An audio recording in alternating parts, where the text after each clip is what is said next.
freedom of will is the highest good. Don't tell me why are we enslaved. We play a game we are bound to lose. Deification of the mind. Deranged. Wonderful. Let's just dive straight in. And I like to start all my interviews off in the most simplest way possible. Matthias, starting with you, how are you today?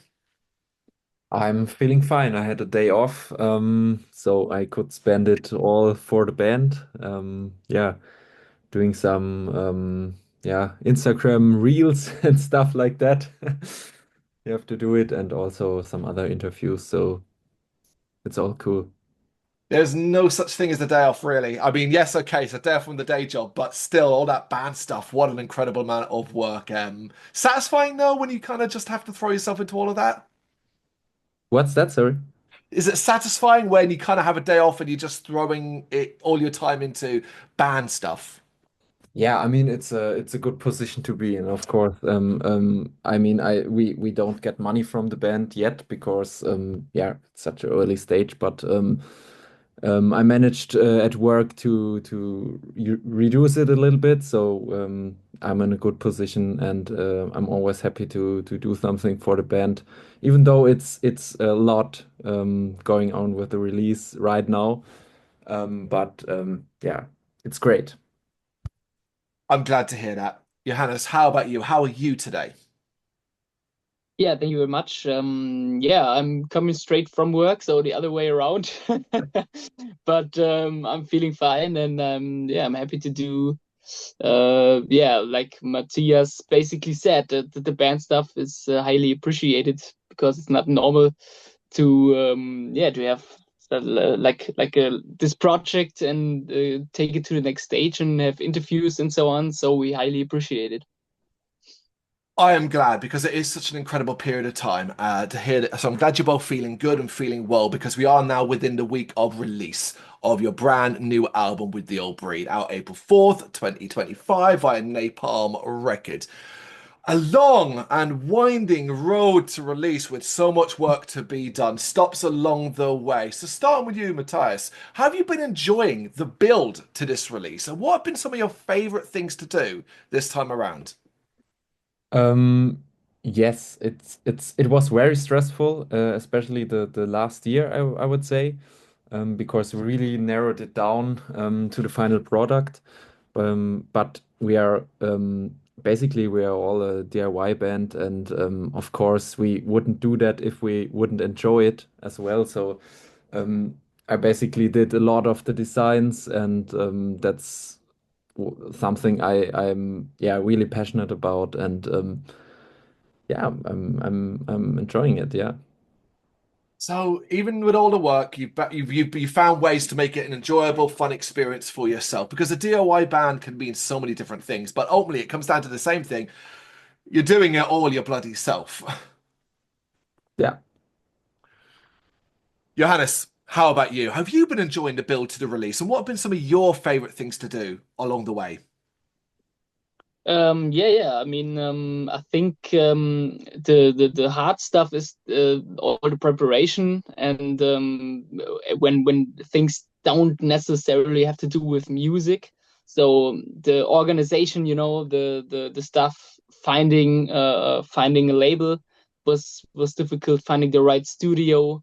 So these are Mm. all things, like you said, that you have to do on your own, and the fun stuff for me and for all the band is always when it comes to what we actually do. So like when we write music, and when we did the pre-recordings during the pandemic, we did the pre-recordings, which we didn't do on the first album. So it was a new experience for us, and then obviously going to the studio, trying out stuff, feeling free in the creation, and switching things around while recording. These were the things that were the most fun to me. It is a lot to do. There's a lot of things to do along the way, even as we go all the way back to the point where you're first starting to write music. The very first times you're thinking about creating music, whatever it might even be for, even if it's not necessarily an album plan. However, there's always some plan, right? So let's talk Vision. I kind of want you to take me back here to the earliest sort of days of this album's creative period and a vision of what you wanted to do with this record this time around. So we'll start with you, Matthias. What can you tell me about the vision? Um, I mean, we certainly wanted to improve the quality of the record because Wrecking Command was quite raw, but we also Mm, wanted to keep the rawness. That I think that those were the both components that we started with. We wanted to keep the aggression and the vibe from the first record, but wanted to put it on another level. So that was our main approach, I would say. Johannes, was that immediately clear for you that that's you wanted to improve upon it, say that raw edge, you want to make it a little bit, I don't know what the right word be, cleaner if you want, or just a bit more focused, I guess. Is that what were you in the same mindset? Yeah, I would say so. Maybe I would describe it as like mostly sound wise. It was a huge plan for us to have the album sound like an actual very good studio album, Mm, but not overproduced because we have a problem with many newer albums and also from like the thrash metal legends. They still write very good songs, but I yeah only partly can enjoy the new stuff mm, because of the mix of the album. I think it's a bit too clean and a bit too I don't if I hear a guitar riff, maybe I don't want to. I don't want it to sound perfect, and I want to have a little bit more. Yeah, you know what I mean. So hmm. this was a huge challenge for us to keep find that mix, like Matthias said, the rawness of the first album, but still make it sound better. And yeah, I'm very happy with the outcome. So I think we managed to make it kind of sound like a mixture of modern and old school thrash. That's the early vision, right? That's what you want to do and so on. But actually getting there is a different thing. You are now heading in this direction. You are starting to experiment and create music. You know what your sound or how you think your sound wants to be. How clear is that direction in your head? So, Matthias, you want to do this record this specific way, but what's the direction you're going in? And how experimental did you find yourself being? Mm, it's kind of not trial and error, but there is no one size solution, you know. It's kind of you have to be very open. Usually I start with the riffs and show them to the guys. But I have a vision in my head, and sometimes it doesn't fit with the guys. So it's about us to decide. Okay, what want we what are we going to do? And yeah, it's exciting. The process very exciting. But yeah, according to your question, I think I wanted to have cool melodies, a lot of harmonies. Even though we have one guitar, I think that's something that's um, we are known for the guitar harmonies, and so that's my part, you know, writing the basic structure, I would say, and I think lyric wise, we wanted to go a little bit deeper in the mind of yeah, war topics and also societal yeah issues we have, you know, and but I think I only wrote one or two songs. I Mm. think the other guys were a little bit more involved in that regard for this album, but it turned out great. Well, of course, lyrics, and I will come to in a moment, Johannes, about that being as you are vocals. But just before we move on from guitar, in particular those early days, how creative did you find yourself being, though, Matthias, in those early days? You say, you wanted to do this, you wanted to have more melody, more harmony, and you're writing riffs. Was it all just spilling out for you? Did you find a lot of stuff was just coming to you quite simply and naturally? Um, it it's depending, you know. There are some phases that are very creative, and you Hmm. find a flow state and everything fits, and sometimes you have to force it. But usually I don't like to force it. So usually it's a much better feeling, and I think also the end result is much better um, if the melodies and the riffs are just coming to you. You know, you Yeah. must receive them. You don't think about it. It's just Hmm. something basically your body does. It's weird to explain, but I think that's the way I like it the most, you know. But of course, there are periods where it's hard, and also where you're doubting yourself. That's Hmm. also the case, you know. That when nothing creative happens, and also a lot of periods where just life interrupts. That's also a big part of the game. You know, you can't always control everything, and then the creative, um, aspect has to be a little bit in the background. And I think it was all kinds of that contributed to the end result. Yeah.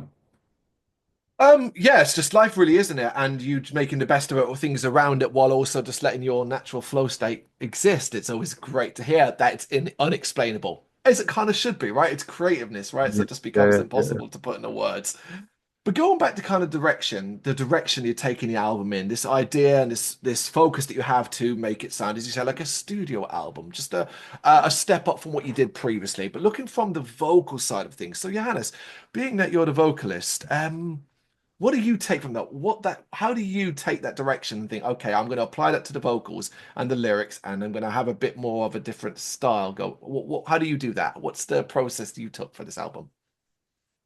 Yeah, I mean, I would say when we write songs, the first thing we do is like we save like in the rehearsal room. It's like fantasy words that don't even exist. So because I see the vocals more as a rhythm instrument, Hmm. another rhythm instrument. So no, I choose the vocal frames like how does the words fit there, and then afterwards I find the real words for it, you know.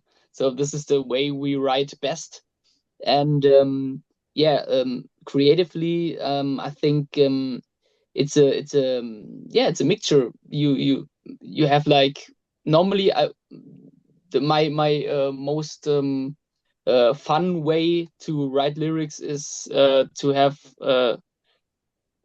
like a window of time, and then like a wide window of time, so don't no stress. And Hmm. I like it to go into the tunnel, you know. um just do this and only this for a couple of hours, and Yeah. make some research about sometimes it's active researching about what themes, maybe what twisted stories happened in the First World War or some. So I have to search for that. But Hmm. sometimes it also comes to you. You hear from a friend, or you hear from, or you see it in a movie, or and you're inspired by that. So yeah, it's a mixture between this.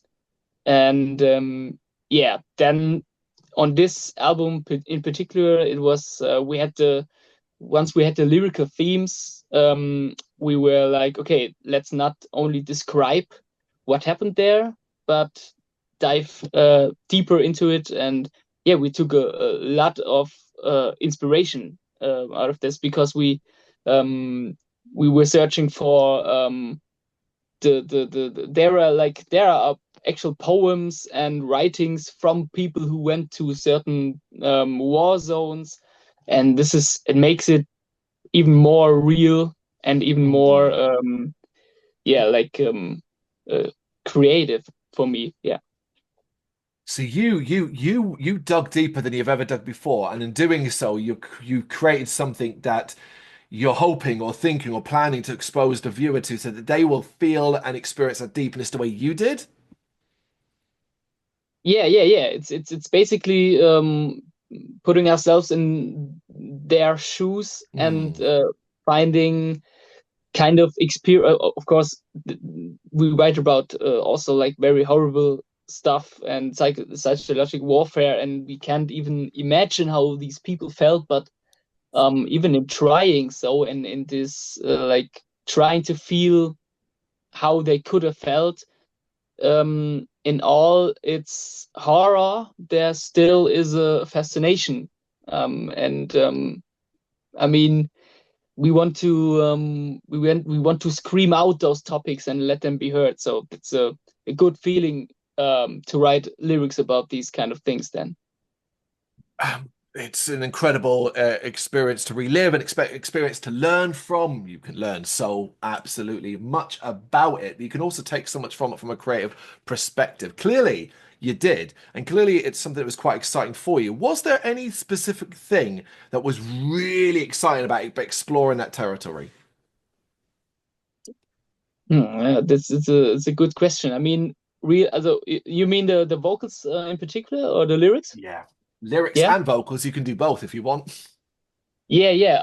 I mean, I think the most exciting experience was actually discovering those poems. I Mm. thought I found a poem about gas attacks in the First World War, and then Matthias watched the series The Pacific, TV series, where there are they use the names of real soldiers who fought there, and were writing books with some really nice lyrics and poems about what they felt in Mm. these scenarios.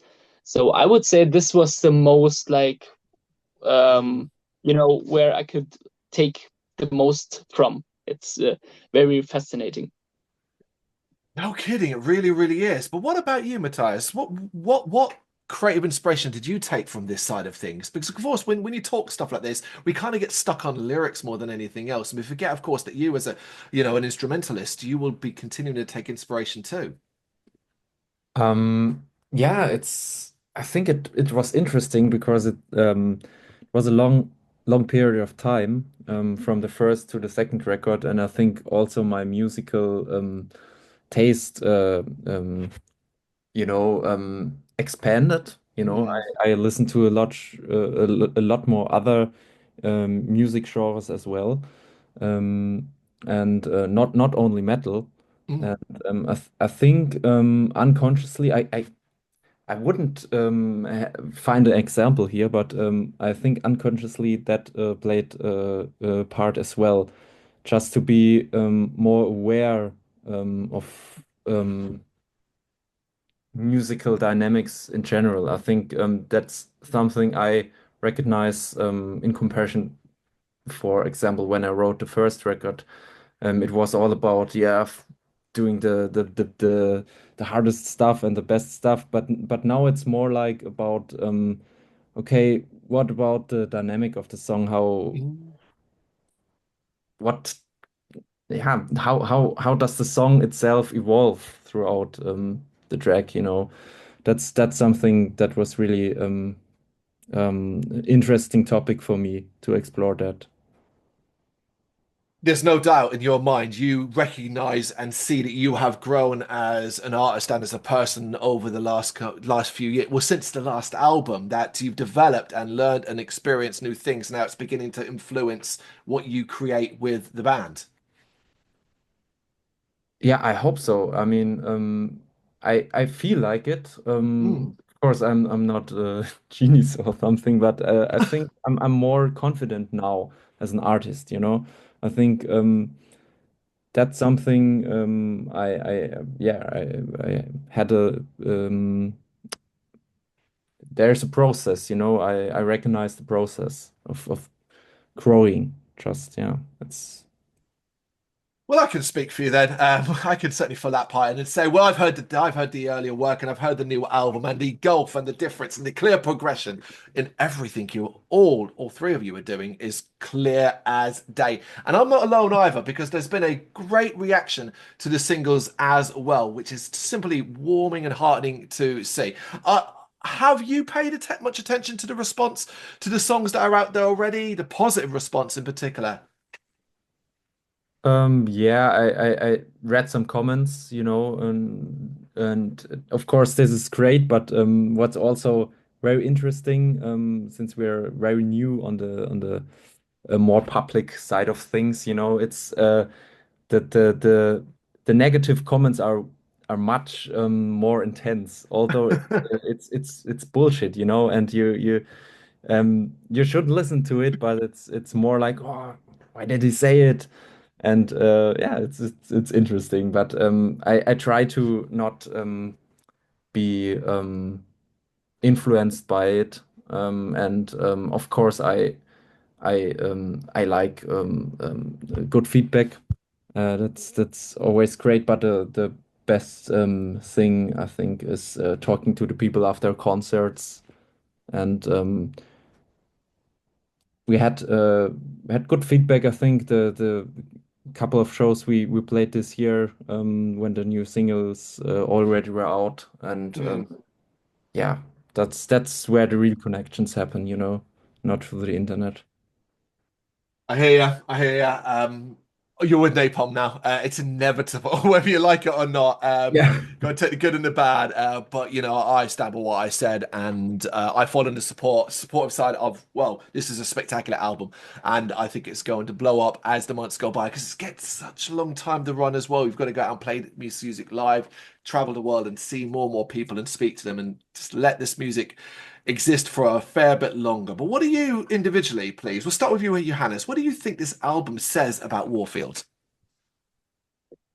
I would say it says that we like to create energy and put it out to the people, and they can take the energy if they want to, and leave their energy out as well.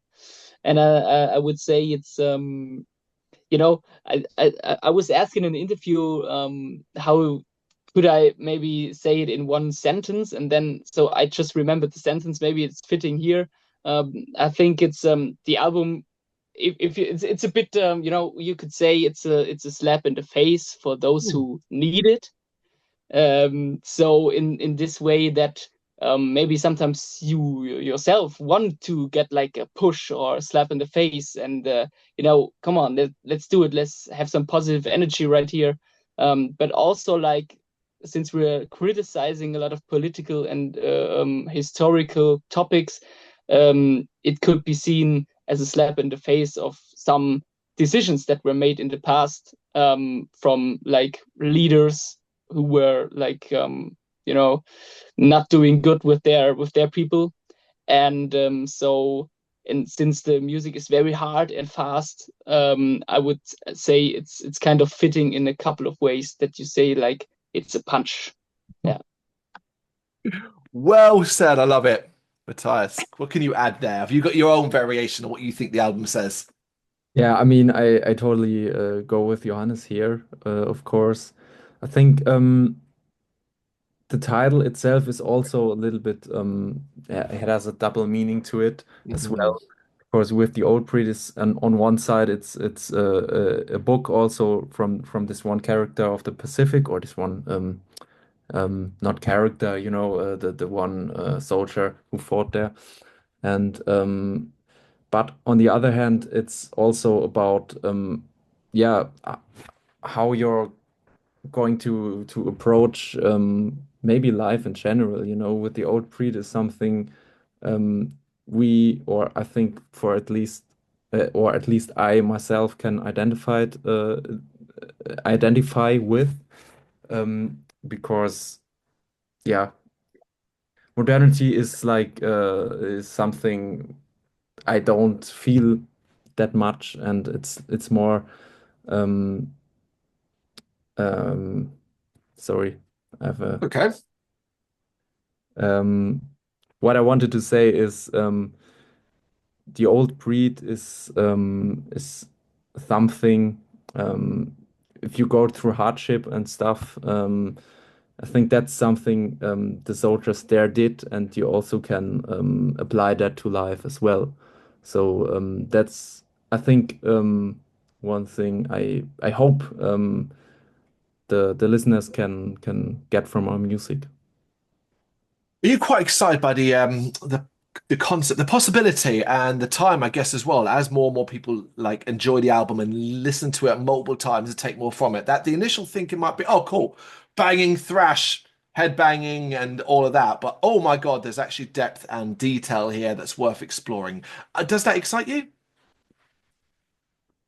Yeah, I mean, that's, I think, something we developed over the last years. I think that's something we want to um, further explore, I guess. I don't know. We haven't a vision for the third album yet, but I can imagine that we just dive deeper and yeah, why not combine depth and the rawness? Why not try that? Do you agree with that, Johannes? Is that your thinking? That's what you that's kind of where you feel like you're at now and where the future might lie? Yeah. These are also like these are my favorite bands, which have more to offer than just one layer. So you can learn even more, dive into the bands and learn, okay, they're talking about cool stuff that I find interesting or that I can relate to. This is always the best thing. And if we can if we can be a band or seen and recognized as a band who not only play hard and fast music without brain, but we actually have something to say and we think about what we say. So this is perfect for me. How about that? That is simply fabulous. Oh, one more for you. We'll start with you, Johannes. Success. We want this album to be successful. We want as many people listening to it. We want as many people checking it out, and so on and so forth. But success is measured in many different ways, of course, including how you might measure success. So the question is this, Johannes, success. What would success for this album look like to you? That's a good question. You're saying it absolutely right. It's not only measured in numbers, it's also measured in what experiences you have. So if we can take this album out to maybe different countries and all sorts of different people, and if some people maybe come to us and say, I like the album. It When I go to the gym, it pumps me up. So if we have like real experiences and connections with some people, this for me basically would be a success for the album, and of course to spread it as wide as it possibly can. Oh yeah, Matthias, what about you?